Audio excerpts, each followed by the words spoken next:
우리 옆 사람들과 이렇게 한번 인사하겠습니다. 한 해 동안 수고하셨습니다.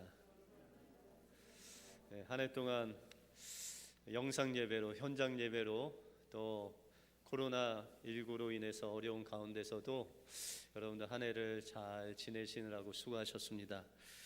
주님 안에서 또한 하나님께서 허락하실 또한 새해에도 귀한 은혜가 여러분들과 함께 하시기를 주님의 이름으로 축원드립니다.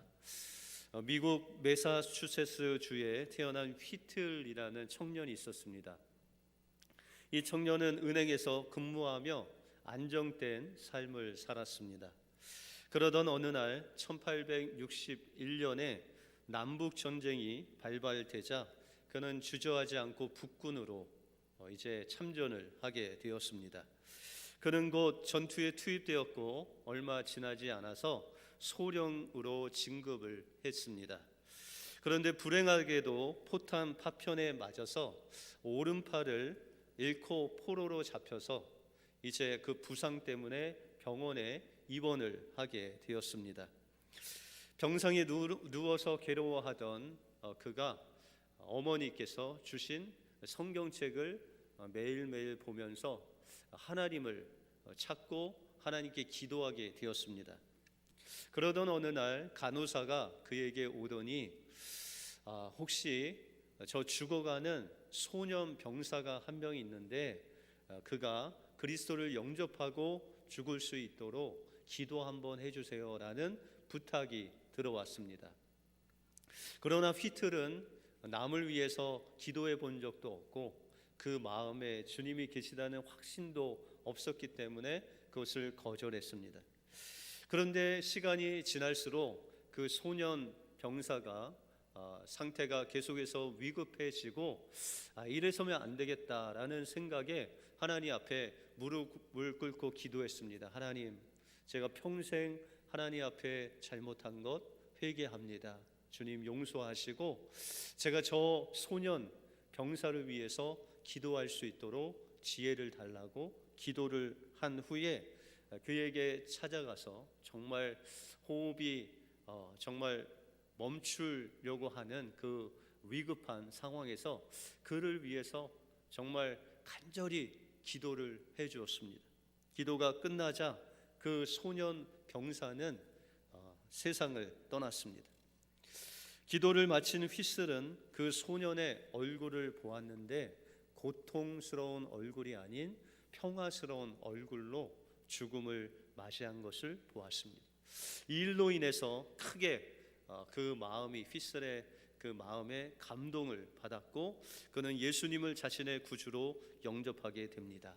그리고 나서 이 일 후에 그가 찬송시를 지었는데 그 찬송시가 우리가 잘 아는 찬송가 410장 하나님의 은혜로 이 쓸데없는 자 왜 구속하여 주는지 난 알 수 없도다.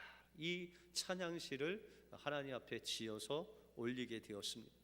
비록 이 휘틀은 자기의 한 팔을 잃고 너무나도 상실감에 빠져 있었지만 그러나 그 소년 병사를 위해서 기도했을 때 하나님께서 그 기도를 들어주시고 그 영혼이 편안하게 주님께로 갈 수 있도록 인도하신 그 은혜에 감격해서 이제 자신의 남은 인생을 온전히 하나님 앞에 바쳐서 무디 목사님과 함께 부흥회를 다니면서 찬양을 짓고 찬양하는 찬양 사역자로 자신의 인생을 드리게 되었습니다. 그래서 우리가 잘 아는 찬송가인 빈들의 마른 풀같이 주의 진리 위에 십자가 군기 구주와 함께 나 죽었으니 이런 주옥 같은 찬양시를 휘틀 목사님이 작사를 하게 됩니다. 그리고 자신의 그 인생을 하나님 앞에 드리게 됩니다. 우리의 인생의 막다른 길에 다다랐을 때 우리는 우리의 인생의 가장 중요한 것이 무엇인지를 알게 됩니다. 그리고 주님을 위해서 우리의 인생을 드릴 때 하나님께서는 여러분들의 인생을 더욱더 값지게 만들어 주신다는 것입니다. 한 해를 마무리하는 이 시간에 주님이 우리에게 원하시는 삶이 가장 중요한 삶이 무엇인지를 다시 한번 되돌아보고 여러분들의 인생을 하나님께 드림으로 하나님이 기뻐하시는 삶을 사시는 우리 은혜교회 모든 성도님들 되시길 주님의 이름으로 축원드립니다. 오늘 본문을 통해서 청지기로 부르신 우리가 가장 중요하게 생각할 일은 무엇이고 우리가 평생 해야 할 일은 무엇인가? 오늘 본문 말씀을 통해서 살펴보겠습니다. 먼저 우리가 청지기로 가장 중요하게 가져야 할 자세는 재물이 아닌 사람을 중요시 여기는 자세입니다. 오늘 본문에 보시면 불의한 청지기가 나옵니다. 1절에 보시면 또한 제자들에게 이르시되 어떤 부자에게 청지기가 있는데 그가 주인의 소유를 허비한다는 말이 그 주인에게 들린지라 라고 말씀하고 있습니다. 어느 한 부자에게 청지기가 있는데 이 청지기는 주인을 섬기는 종으로서 주인의 모든 살림을 맡아서 주관하는 그런 청지기 역할을 하는 종이었습니다.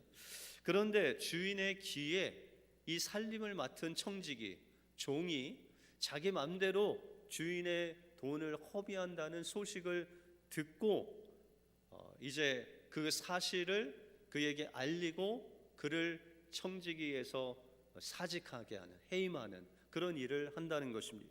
2절에 보시면 주인이 저를 불러 가로되 내가 내게 대하여 들은 이 말이 어찌미요 내 보던 일을 세마라 청지기 사무를 계속하지 못하리라 라고 말하고 있습니다.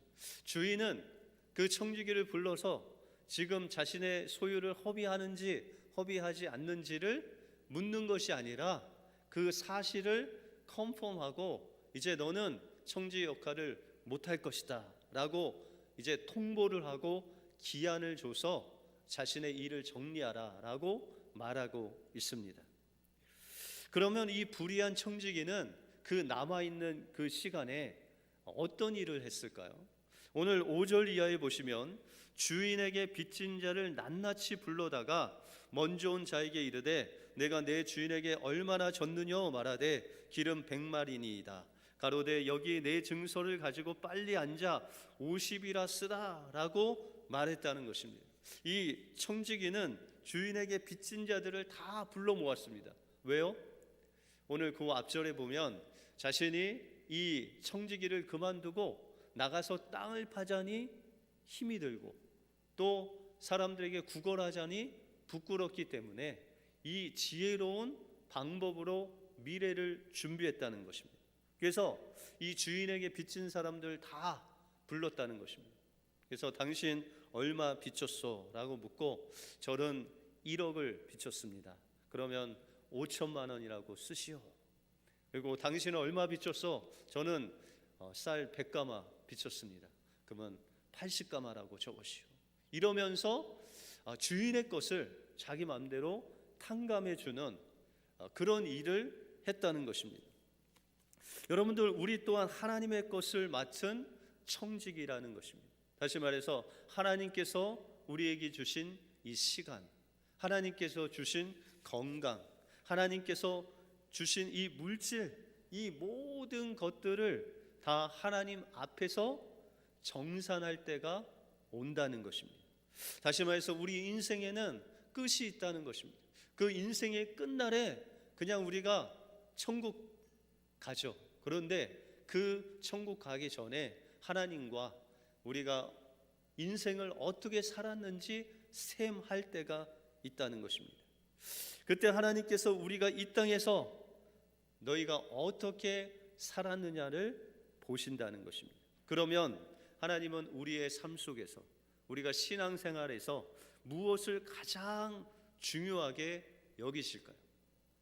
예수님은 오늘 이 불의한 청지기를 통해서 지혜를 배우라라고 말씀하고 있습니다.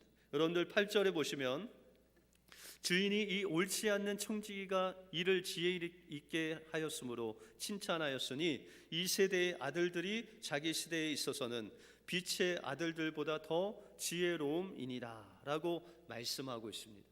여러분들 이 말씀을 보면 불의한 청지기가 가진 지혜롭게 한 것이 꼭 우리가 그 불의한 청지기가 같이 우리가 직장에서 주인에게 물어보지도 않고 마음대로 이렇게 퍼주면 되겠다라고 그렇게 생각하시는 분이 있죠.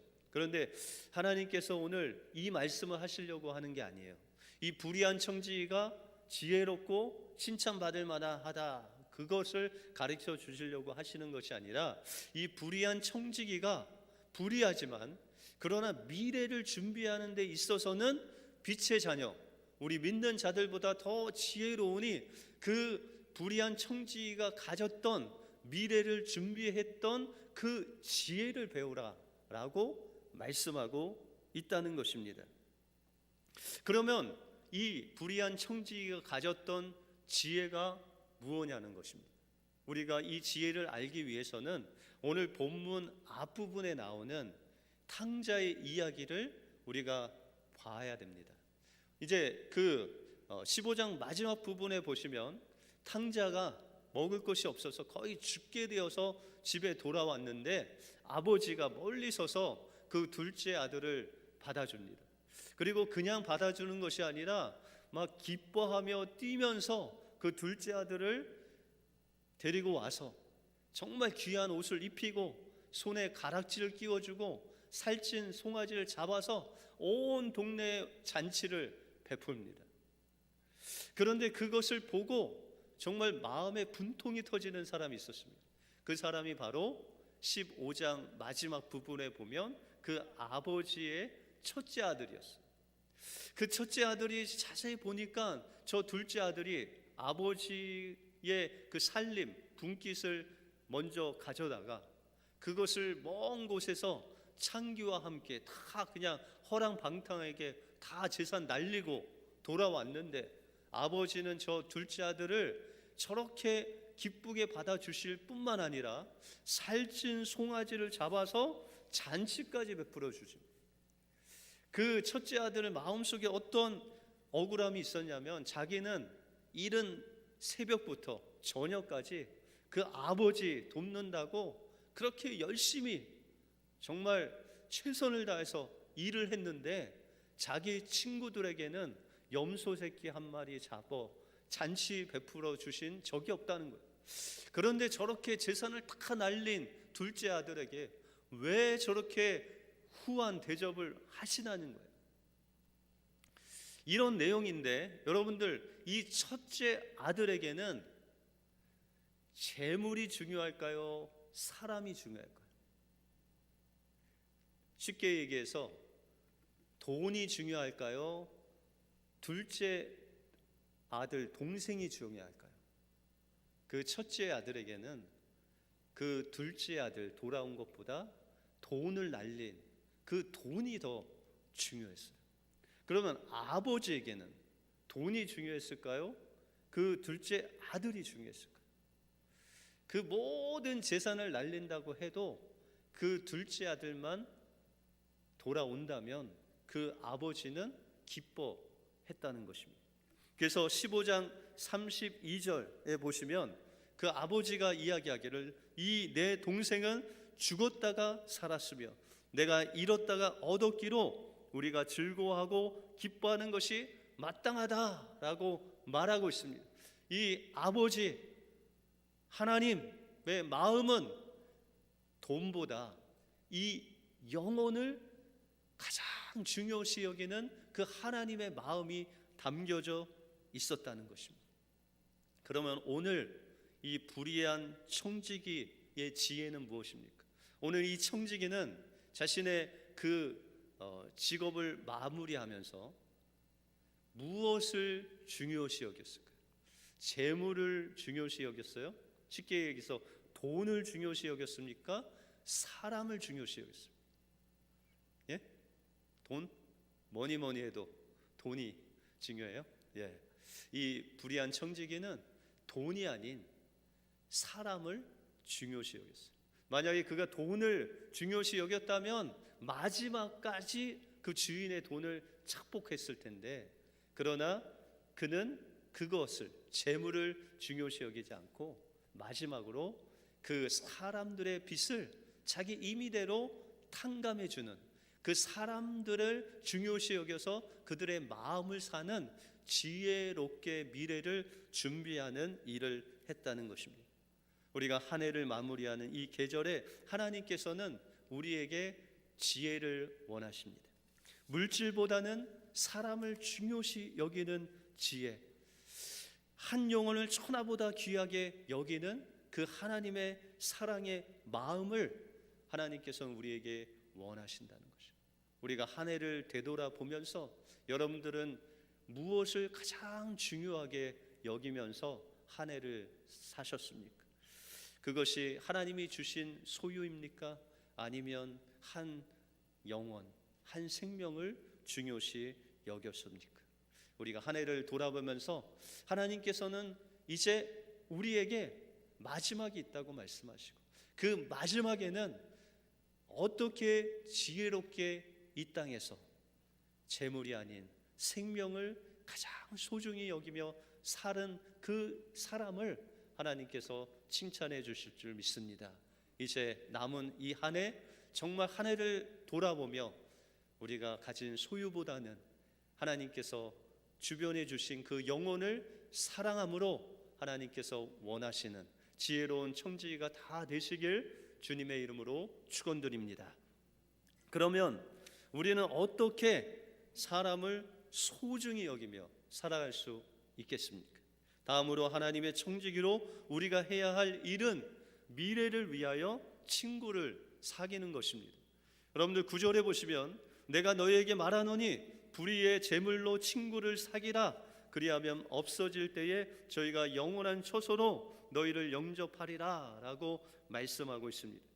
하나님께서는 불의의 재물로 친구를 사귀라 라고 말씀하고 있습니다.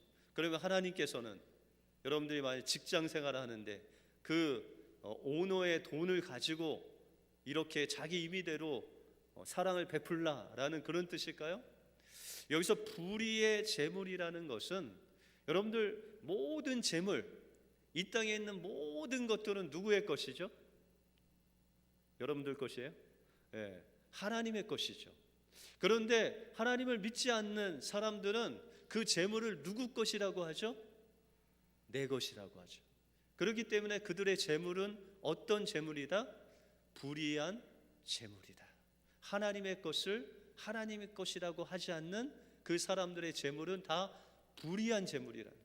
그런데 하나님께서 이 불의한 재물로 친구를 사귀라는 것은 하나님께서 우리에게 주신 시간, 하나님께서 우리에게 주신 재물, 하나님께서 우리에게 주신 건강, 이것이 하나님께서 주신 재물인데 이것을 가지고 친구를 사귀라라는 거예요. 여러분들 요새는 친구 사이가 힘들죠? 누굴 만나서 밥 먹기도 힘들고, 그렇죠?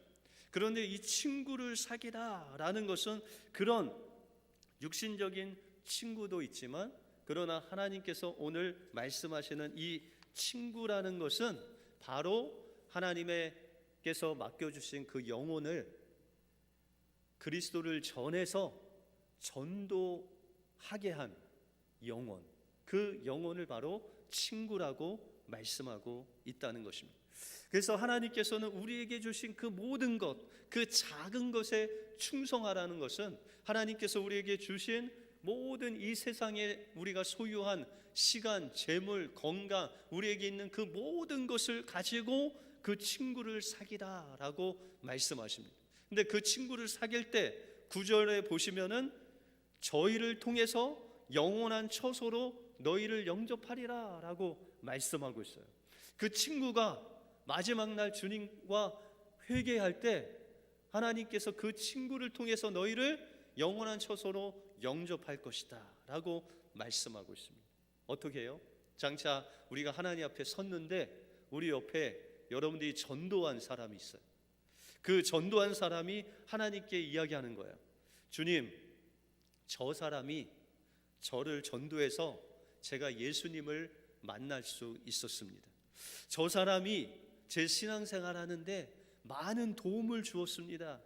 하나님, 저 사람 천국 가야 됩니다 라고 변호하는 사람이 있는데, 그가 바로 우리가 복음을 전하고 또 신앙생활에서 섬겨 주었던 그 영혼, 그 친구가 바로 우리의 변호자가 돼서 하나님께 그렇게 우리를 변호해 준다라는 것입니다. 그래서 다니엘서 12장 3절에 보시면 지혜 있는 자는 궁창의 빛과 같이 빛날 것이요 많은 사람을 옳은 대로 돌아오게 한 자는 별과 같이 영원히 빛나리라 라고 말씀하고 있습니다. 여기서 지혜 있는 자가 바로 주님께서 우리에게 주신 작은 것으로 친구를 사귄 사람들이고, 또한 많은 사람을 옳은 대로 인도한 자는 옳은 데 예수 그리스도만이 옳으시죠. 그 진리 대신 예수께로 인도한 자는 별과 같이 영원토록 빛나는 그 영광을 하늘에서 받을 것이다 라고 말씀하고 있다는 것입니다. 어느 교회 목사님이 이제 새 신자가 오셨는데 60대 부부가 오셨답니다. 한 주가 지나고 두 주가 지나고 1년이 지나고 그 부부를 봤는데 너무 금슬이 좋아요. 그래서 그 남편 되신 분에게 물었답니다.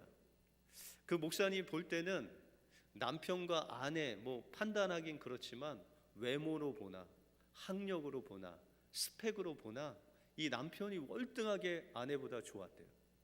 그래서 그런데도 불구하고 이 부부 관계가 너무나 좋아서 그 남편한테 무슨 비결이 있습니까? 라고 물었답니다. 그랬더니 그 남편 집사님이 목사님께 하는 이야기가, 목사님, 저희 부부 정말 갈등이 많았습니다. 제가 공부하는 사람이라 공부만 하다가 저희 아내를 사랑하게 돼서 결혼을 하고 보니까 맞는 것이 하나도 없었습니다. 취미도 안 맞고 습관도 안 맞고, 그렇다고 아내가 살림을 잘하는 것도 아니고, 그래서 늘 짜증만 냈습니다. 그런데 남편은 아내가 좀 못 배웠다고 매일 무시하고, 아내는 남편에게 매일 대들고 매일 싸우다시피 했다는 것입니다. 아이들 보기도 민망하고 도저히 살기가 어려워서 남편은 아내에게 이혼을 하자고 했다고 합니다. 계속 이혼을 하자고 했더니 아내가 자살을 시도했다고 합니다. 남편이 고백하기를 자기도 죽고 싶었다는 거예요. 남편의 소원은 이혼해서 사업 정리하고 새로운 인생을 살아야 되겠다라고 생각했다는 것입니다. 도대체 여기서는 살지 못하겠으니 내가 다른 나라 가서 어려운 사람들 도우며 내가 평생 살아야 되겠다라고 생각했다는 것입니다. 그리고 마음속으로 하나님께 기도를 했대요. 하나님, 저 신학이라도 해서 선교사로 가라면 가겠습니다. 이런 마음도 있었답니다. 여기서 멀리 떠나서 땅끝까지라도 가서 어려운 사람 도우면서 주를 위해 살겠다고 그렇게 하나님 앞에 간절히 기도했답니다. 그랬더니 하나님이 말씀하시기를, 얘야, 땅끝은 바로 내 가정이다. 내 가정이 바로 땅끝이다 라는 음성이 들리더니 사도행전 1장 8절 말씀이 생각이 났습니다. 땅끝까지 이르러 내 증인이 되리라. 그러면서 이 땅끝이 바로 너의 가정이다 라는 하나님의 그 음성이 강력하게 임하고 그 남편이 결단을 합니다. 하나님, 제가 말도 안 통하고 정말 한 번도 보지 못한 사람들에게 가서 그들을 사랑하며 살겠다고 결심까지 했는데 내 가까이 있는 이 아내 사랑하는 거, 그것보다 훨씬 쉬울 것 같습니다. 그래서 그는 다짐을 하기를, 이제는 제가 아내한테 바라지 않고 그냥 사랑만 해 주기로 결심을 했습니다. 밥을 안 해줘도 왜 밥 안 주냐고 하지 않고, 여보 우리 외식합시다 라고 이야기하고, 또 옷을 아내가 잘 못 입어도 아니 왜 옷을 그렇게 입냐고 투정하지 않고, 여보 오늘 그 옷 참 개성 있네 라고 그렇게 이야기하고, 집 청소 안 해도 이제 뭐라고 하지 않고 그냥 여보 힘들지 내가 청소할게 라고 하고, 그렇게 정말 선교사의 마인드로 아내를 사랑하며 그렇게 살아보니까 1년이 지나고 2년이 지나니까 그렇게 밉던 아내가 정말 예뻐지기 시작했습니다. 청소를 안 해도 예쁘고 화장을 안 해도 예쁘고 하여튼 모든 게 다 예뻐 보였습니다. 놀라운 것은 자기가 그토록 무시했던 그 아내에게 정말 재주가 많다는 것을 이번 기회에 발견했다는 것입니다. 그리고 그 속에, 그 아내의 마음 속에 정말 진주와 같은, 보석과 같은 좋은 마음이 들어있다는 것을 알게 되었습니다. 그렇게 고백하는 거예요. 그래서 목사님이 남편에게 진짜 집사님 아내는 복이 참 많으십니다 라고 이야기를 했더니, 목사님 그렇지 않습니다. 저는 아내를 사랑하면서 제가 하나님께 받은 복이 너무나도 많습니다. 내가 이 시도를 하지 않았다면, 아내를 사랑하는 시도를 하지 않았다면 저는 하나님을 뵐 수 없었을 것입니다. 여러분들, 이 남편 되시는 집사님이 모든 것을 끝장내고 싶은 순간에 하나님 앞에서 하나님께서 자기가 할 일을 알게 되었다는 것입니다. 그리고 선교사의 마음으로 눈에 보이는 것이 아닌 주님이 주신 그 영혼을 사랑하는 그 마음으로 사랑할 때 하나님께서 이 사람의 인생을 값지게 하시고 정말 인생에 있어서 가장 중요한 것이 무엇인지를 보게 하셨다는 것입니다. 우리가 한 해를 돌아보면서 우리의 일상이 깨진 이 시점에 하나님께서는 우리가 가장 중요한 것이 무엇인지를 다시 기억하라고 하십니다.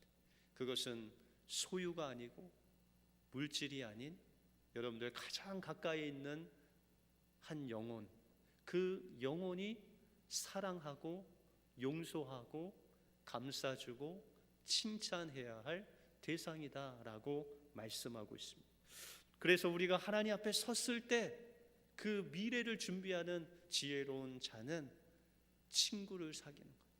여러분들의 모든 것을 다 하나님이 주신 것을 동원해서 그 한 영혼을 주님께로 인도하면 그 영혼을 통해서 우리가 천국 가는데 변호함을 받을 뿐만 아니라 정말 하늘의 별과 같이 빛나는 그 영광이 바로 그 영혼을 통해서 여러분들에게 주어진다는 것입니다.